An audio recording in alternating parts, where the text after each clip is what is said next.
महाराज की जय।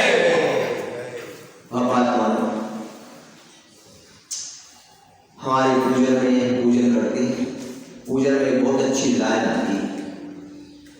आप लोग भी उन लाइनों को अच्छे से स्मरण कर लेना, अपने दिमाग अपने हृदय में उतार लेना। लाइन आती है हमारे यहाँ, अभी यहाँ पर हम भगवान की भक्ति कर रहे हैं, पूजन कर रहे हैं, कल्याण मंत्र विधान यहाँ पर हम कर रहे हैं। कल्याण मंत्र विधान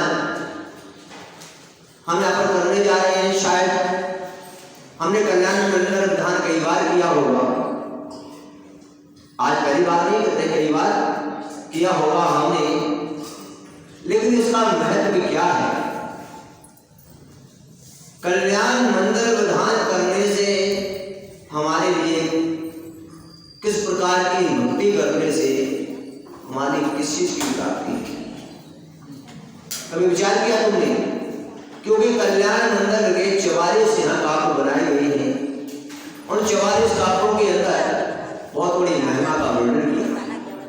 शायद तुमने विधान तो बहुत किए होंगे, पर मुझे लगता है कल्याण मंत्र स्त्रोत आपने कभी पढ़ा नहीं किसी गुरु के पास में, उसका अर्थ नहीं जाना होगा तुमने, इसका मतलब क्या? कभी पढ़ा नहीं पढ़ा? कल्याण मंत्र विधान तो बहुत किए हैं, लेकिन कभी उसका अर्थ नहीं जाना, कभी उसका हमने अर्थ जानने का पुरुषार्थ नहीं किया, कभी किसी गुरु के पास जाकर हमने निवेदन नहीं किया कि गुरुवर हमारे लिए क्यों नहीं किया। इसीलिए कि हम अपने जीवन को एक कल्याण मंत्र स्त्रोत की रचना हमारे मुनिराज ने कहां पर की? आपको विदित है कहां पर? हमारे जहां पर हम जाते हैं, जहां पर बड़वानी बावन गजा के पास एक सिद्ध क्षेत्र है, सिद्ध क्षेत्र है, वहां पर कितने खंभे हैं? 108 खंभे थे। वहां पर मुनिराज अपने ध्यान से बैठे हुए थे और उस समय मुस्लिम शासक जब हमारे मंदिरों का विध्वंस कर रहे, तब वहां पर जाकर एक ही बात कहते थे, वो आज के जीवन को सीख लेना। क्या? वो चमत्कार दिखाओ, क्या दिखाओ कुछ। और उस समय हमारे मुनिराज उन्हें इस स्त्रोत की जब रचना की, तब वहां के एक खंबे से पार्श्वनाथ भगवान की प्रतिमा निकलकर बाहर आ जाती है और उस समय हमारे धर्म की रक्षा होती है। ऐसा चमत्कार तो मैं पूछना चाहता हूं कि जब स्त्रोत की रचना करने पर एक खंबे से पार्श्वनाथ की भगवान जब बाहर निकल कर आए, आज भी है वो निकल कर आ जाते हैं, तो क्या इनकी स्तुति करने से, इस काव्य को भक्ति भाव करने से क्या तुम्हारे जीवन में कर्मों की नजर नहीं हो सकती? क्या तुम्हारे पापों का क्षय नहीं हो सकता? कि तुम्हारे अंदर बैठा हुआ आत्मा क्या परमात्मा को प्राप्त नहीं हो सकता? अरे जब आसमान से प्रतिमा निकल सकती है, तुम्हारी अंदर आत्मा भी परमात्मा बन सकती है। और ऐसा पुरुषार्थ हमने कभी किया था नहीं, मैं तो इसलिए कल्याण मंत्र हमारे यहाँ पर लिया गया है और किया गया है, इसको भक्ति भाव से करना। लेकिन यहाँ पर मैं 4 लाइनों के माध्यम से तुमसे पूछना चाहता हूँ कि आप पूजन करते हो, और पूजन में लिखा है जिन पूजा से सब सुख हो गए, जिन पूजा सब अवर न को, जिन पूजा से स्वर्ग विमान अंतरम से पावे। पढ़ते हो ना? हमें यहाँ से प्रश्न करना चाह रहा हूँ, आपसे पूछना चाह रहा हूँ, यहाँ पर लिखा है जिन पूजा से सब सुख हो गए, और आप रोज पूजन करते हो, और पूजन करने के बाद तुम्हें डुबा रहे हैं, ये मेरी समझ में आया नहीं? ये मेरी समझ में आज तक नहीं आया कि 3 लोगों के नाथ जिन भगवान की हम पूजन रोज कर रहे हैं, और पूजन करने के बाद हमें डुबा रहे हैं, हमें शंका जा रहे हैं, ये मेरी समझ में नहीं आया। तुम्हारी समझ में आया हो तो मुझे पता नहीं, पर मेरी समझ में नहीं आया। क्यों आया नहीं आया? भगवान की पूजा करने वाले, भगवान की आराधना करने वाले को दुख आ जाए, ये तो 3 कारण संभव नहीं है। फिर भी हमारे लिए संकट आ रहा है, दुख आ रहा है।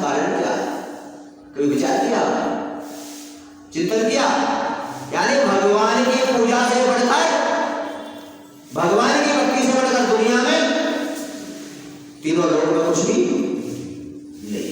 इसीलिए जब संकट आ रहे हैं हमारे लिए कि हम भगवान की पूजा तो कर रहे हैं, लेकिन ज्ञान पूर्वक कर रहे हैं। कैसे? क्या पूर्वक कर रहे हैं?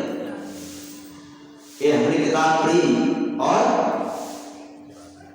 क्या कर दिया और क्या, यानी ज्ञान पूर्वक क्रिया कर रहे हैं, लेकिन दुख क्यों आ रहे हैं? आज भी तुम्हारे संकट अभी खत्म हो जाए ना पर ही कब?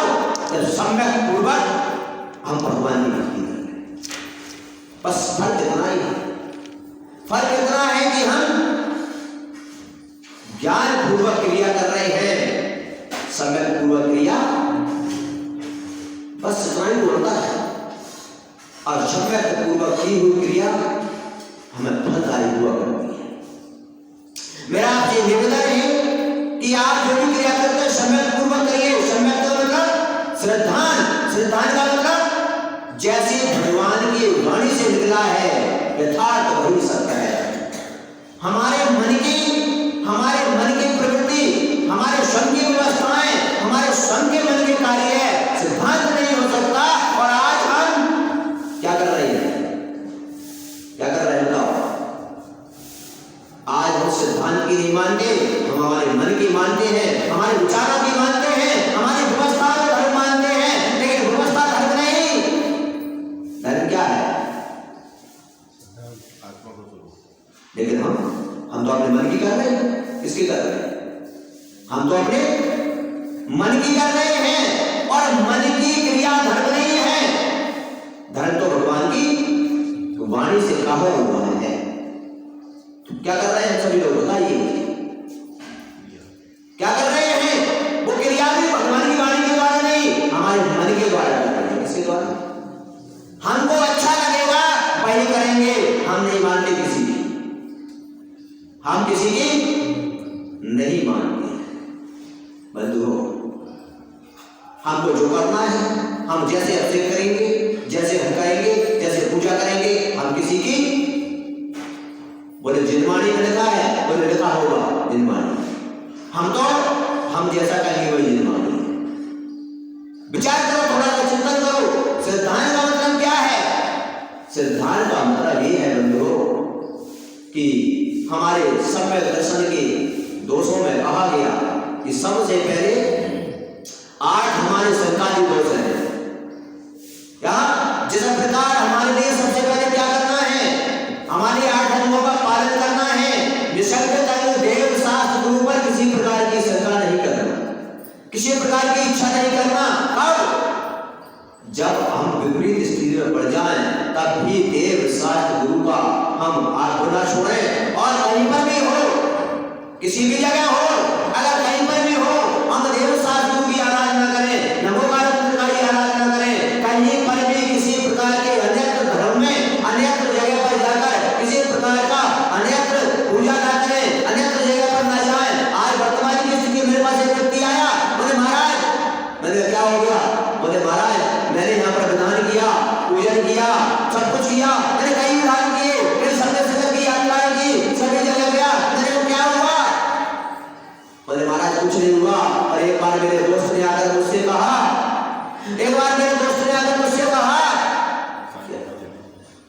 क्या कहा कि ये काम कर मेरे साथ चले, चादर चढ़ा दे। और मैं जैसे ही चादर चढ़ा दिया, मेरा काम हो गया।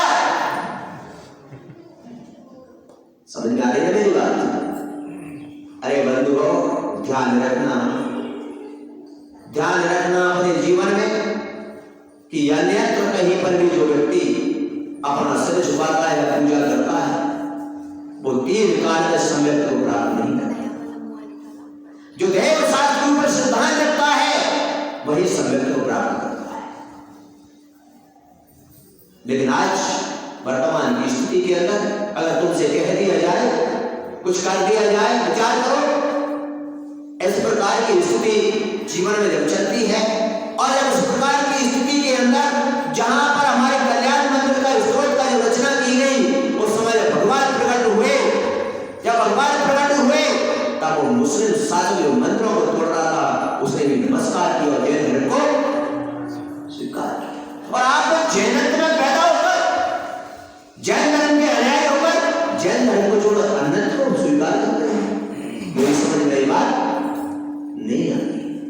इसीलिए जिन पूजा से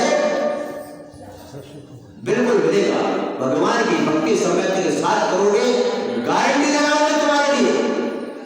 और 8 अंगों के सेट करो, 3 मूर्ता, लोक मूर्ता, देव मूर्ता और गुरु मूर्ता। ये 3 मूर्ता से रहे, यानी लोक मूर्ता का मतलब लोक में प्रचलित व्यवहार जो चल रहा है, हम भी उसी के साथ चल रहे हैं। बोले महाराज क्या करें, क्या करें महाराज, आस पड़ोस में रहते हैं, नगर में रहते हैं, दोस्तारों के साथ जाते हैं, महाराज क्या करें, करना पड़ता है। नहीं बंधु, देव मूर्ता, देव मूर्ता का मतलब जानते हो महाराज, सभी भगवान हैं, सभी भगवान हैं महाराज। क्या है, अरे बंधु सभी भगवान अगर हो जाए, मैं इसकी चर्चा करूंगा, आज समझनी है, इसका बहुत अच्छा विवरण आपको समझाएंगे हम, और समझ में आना हमें चाहिए, क्योंकि नहीं तो जीवन में सब कुछ करने के बाद भी दुख आए, ये मजे की बात नहीं है। देव मूर्ता, लोक मूर्ता, ये सब समझा मिल जाएगा। 8 मदों से रहे, 8 मदों से रहे तो होना चाहिए। भगवान की भक्ति 8 मदों से रहे तो होना चाहिए। ज्ञान का मत, पूजा का मत, कुल का मत, जाति का मत, धन का मत, क्या बल का मत, ऐश्वर्य का मत, शरीर का मत। इस प्रकार के 8 प्रकार के मद हैं, इनके रहे तो होना चाहिए, तब जाकर हमारे समय की प्राप्ति होती है। सत्य वैसे रहे तो होना चाहिए, सत्य विषयों से रहे तो होना चाहिए, सत्य विषय से रहे तो होना चाहिए। और 5 प्रकार के मिथ्या, विपरीत, एकांत, संशय, अज्ञान, ये 5 प्रकार के मिथ्या से रहे, तब जाकर हम सम्यक को प्राप्त करते हैं। ऐसे सम्यक को प्राप्त करने वाला व्यक्ति भगवान की जो भक्ति करता है, उसे कभी 3 काल में भूतों में अवस्थिति, 3 काल में दुख संकट नहीं आता। आज कारण समझ आ गया मेरा, हमको दुख क्यों आ रहे, क्यों आ रहे, इसी कारण से। भगवान की भक्ति तो करते हैं, तुम्हारा तो वो हाल है, गंगा गए तो गंगादास और जमुना गए तो बस। बंधुओं, जिन पूजा से सब सुख हो, ऐसी पूजन जो करता है, आपने पूजन का विवरण देखा कि धनंजय सेठ ने पूजन की, किसने, तो क्या फल मिला, पूजा से डिगा नहीं, सच्चा देव शास्त्र में संतानी था, बच्चे को सर्प ने काट लिया, बस के पत्नी ने लाके बच्चे को वहां पर रख दिया, लेकिन पूजा में डिस्टर्ब नहीं हुआ। बोलो बोलो विचार, अभी टेलीफोन आ जाए, अभी टेलीफोन आ जाए, बोलो विचार करने का सोचने का विषय है, लेकिन वहां पर विचार करो, चिंतन करो। उसने दिल से मन नहीं हुआ, पूजन करने के बाद उसने देखा और भगवान से कहा कि भगवान मैं ये नहीं चाहता कि मेरा पुत्र जा रहा है, इसकी मुझे कोई, पर धर्म की प्रभावना हो, क्योंकि धर्म से लोगों का, इसलिए बंधुता छिड़कते ही उसका विष दूर हो गया। विचार करो थोड़ा सा, ऐसा श्रद्धान हमारे अंदर होना चाहिए। और पूजा का फल क्या, बस पूजा का फल एक तो, एक बार की छोटी सी बात मैं बता देता हूं, क्या कि वास्तव में ये दुख क्यों आ गई, बिल्कुल सत्य घटना है, और ऐसी सत्य घटना है कि आप विचार करना, उससे फल क्या मिलता है, आप ये भी विचार करें। एक बार विधान का आयोजन हुआ, कौन सा विधान हुआ, इंद्रध्वज विधान, कभी किया था, नाम ही नहीं सुना होगा, इंद्रध्वज विधान बहुत बड़ा विधान है।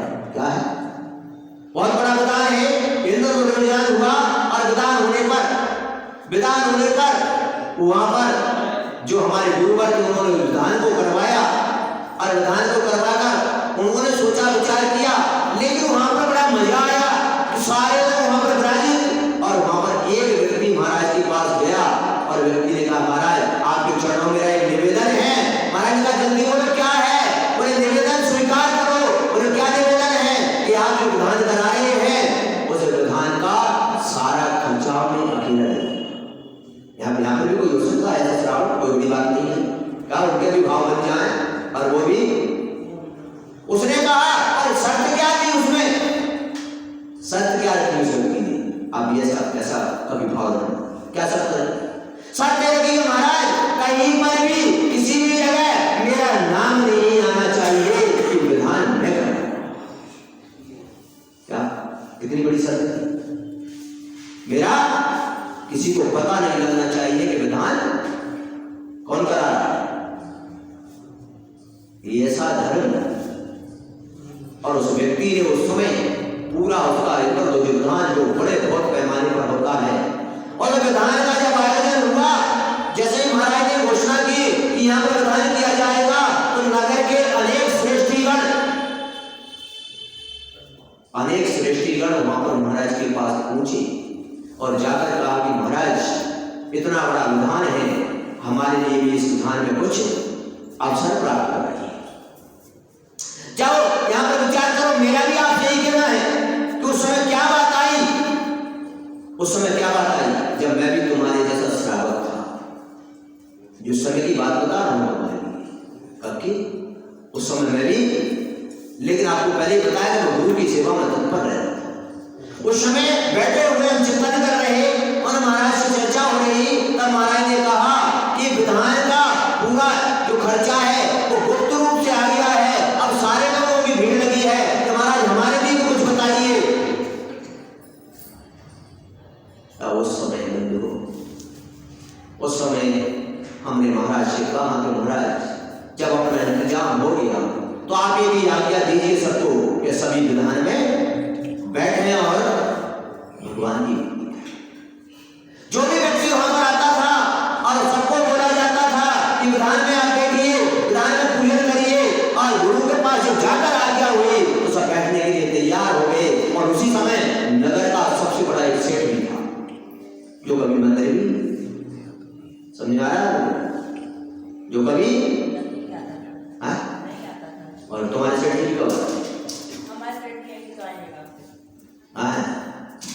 बस ये है इनका संगत, ये संगत ये एक मिनट में जवाब नहीं देते हैं।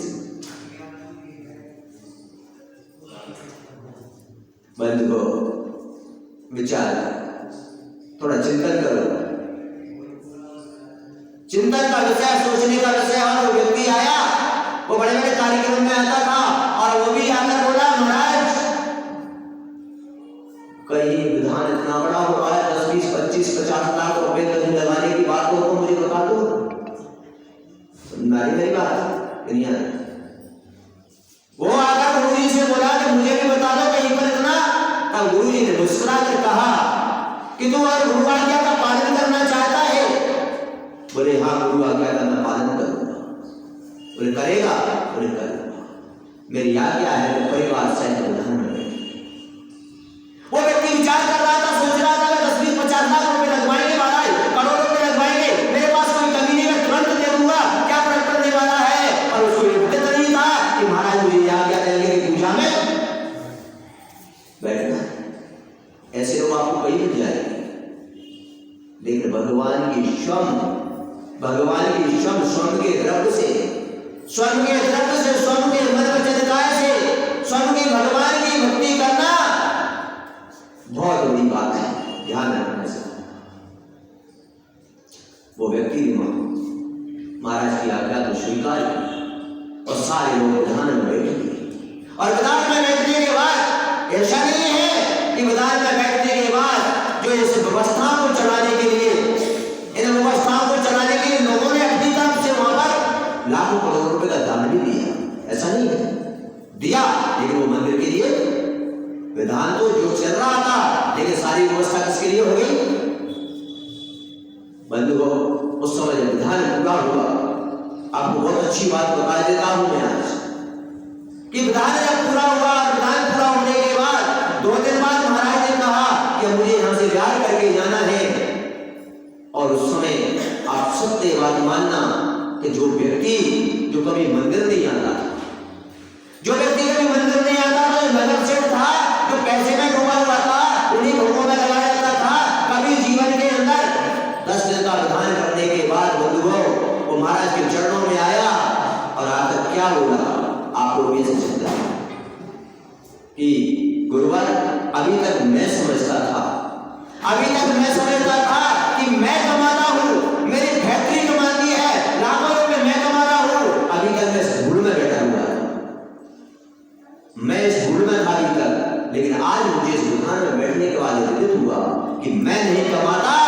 पुण्य से लक्ष्मी आया करती है, पुण्य से आता है। आज मैंने जो भगवान की भक्ति की उससे क्या फायदा हुआ? जिस दिन से मैं मैदान में बैठा हूं, मेरी इनकम जो 5 से 10 लाख रुपए रोज की थी वो 15 से 20 लाख रुपए पर पहुंच गई। क्या सत्य हो गया कि मैं नहीं कमाता, पुण्य कमाता है, भगवान की भक्ति कमाती है। इस प्रकार उस व्यक्ति ने उसी समय नियम ले लिया कि मैं जीवन पर्यंत भगवान की पूजन करूंगा, अभिषेक करूंगा, गुरु सेवा करूंगा, और वो व्यक्ति सेवा में तत्पर हो जाता। आपसी तरह से इतना निवेदन है कि अगर पुण्य आप कमाओगे तो लक्ष्मी तुम्हारे पीछे पीछे भागेगी, और पुण्य अगर तुम्हारा अच्छा हो गया तो आज भी लक्ष्मी भी। बंधुओं, इस प्रकार जो व्यक्ति ने जब कहा तो वास्तव में सत्य बात यह है कि आप सब लोग से मेरा ये निवेदन है कि आप भी अगर इस प्रकार की भगवान की भक्ति और भगवान की सेवा पूर्ण करोगे तो निश्चित ही तुम्हारे दुख और संकट तुम्हारे जीवन से पलायन कर जाएंगे, और तुम्हारे लिए चिर पूजा से सब सुख लाभ तुम्हारी सार्थक हो जाएगी। और भगवान की पूजा करके आपको अपने जीवन में इस प्रकार आयु को विधान करना है भी। इसलिए कल फिर अपन यहाँ पर प्रवचन की आगे की चर्चा करेंगे। आज इतना ही यहाँ पर कि आप सभी लोग अपने परिवार के सहायक और अपने पूरे परिजनों के साथ भगवान की भक्ति में संलग्न हो जाइए, निर्विकल्प होकर। कैसे? और इसी अवस्था में निर्विकल्प अवस्था में किसी प्रकार की परवाह मत कर, किसी प्रकार की चिंता मत करना। आपको विदित है, आपको विदित है जब हम लोग भक्ति में बैठते हैं उस दिन देखा तुमने यानी कि मंच पर जब दीक्षा हो रही तो साधु हो गए। हाथ कितने बजे हो गए पता है? कितने बजे हो गए? 3 साढ़े 3 बजे आहार चर्या हुई, क्योंकि भक्ति में किसी प्रकार का विकल्प है, किस प्रकार की चिंता है। इसलिए आगे यहाँ पर भगवान आदिनाथ के चरणों में, पार्शनाथ भगवान के चरणों में निवेदन और नमोस्तु करते हुए यही भावना मानते हैं कि सभी श्रावकगण यहाँ पर आके भक्ति करें और अपने जीवन का कल्याण करें। और ये पार्शनाथ भगवान के चलिए कल्याण मंडल विधान के शुरू करेंगे। विधान और मंडल पर श्री पर चढ़ेंगे। जो सभी जिससे जो भी सभी यहाँ पर बैठे एक श्री पर जरूर चढ़ाएंगे, बाकी हमारे कृष्ण बाबू वहां पर चढ़ाएंगे। कल्याण मंदिर विधान सभी निकाल लेंगे और कल्याण मंदिर विधान का शुरुआत करते हैं। चलेंगे दीजिए, जिनको पढ़ना हो माइक पर वो माइक दीजिए।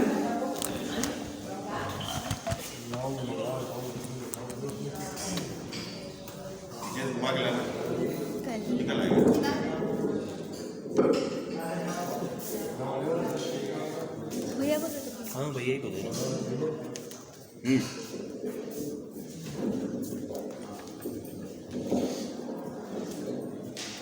चले बोल पार्शनाथ भगवान की जय।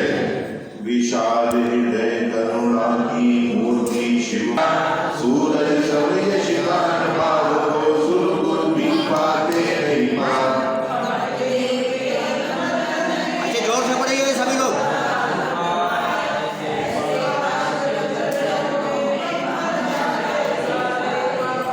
वंदे वरम वंदे वरम वंदे वरम वंदे वरम। चिन्मय चिंतामणि प्रभु गुरुमंत्र की मान, वंदे चिंतन प्राप्तो प्रभु भारत गुरुगा। ओम ह्रीं अनंत गुणाय क्लीं महावीर चरकाय श्री पार्शनाथ निदान नम्र भक्ति। ओम ह्रीं वरुण नमोस्तव गणं प्रणाम मोहिम जिणाम स्वाहा। ये पढ़ लीजिए। हे प्रभु सुंदर रूप है तेरा, सस्य रूप नहीं जाऊं। मंद बुद्धि है प्रभु वर मेरी, तेरा गुण मैं क्या गाऊं।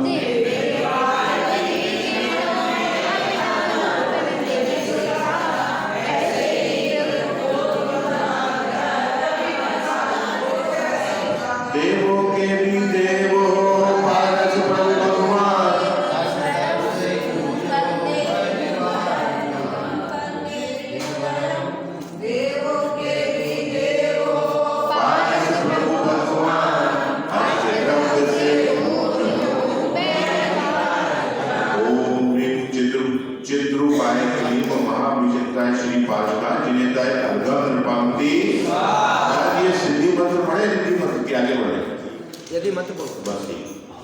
मोह कर्म के क्षय होने पर मानव अनुभव कर सकता, इतने मोह के कर्म उदय से चालू करना फिर पाता।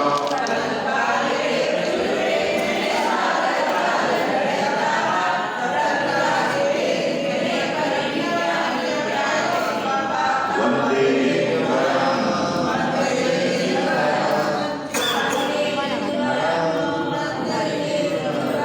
पारस प्रभु जिन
क्लीप महाविजक्षताय श्री पारसनाथ जिनेन्द्राय नमः नृपाते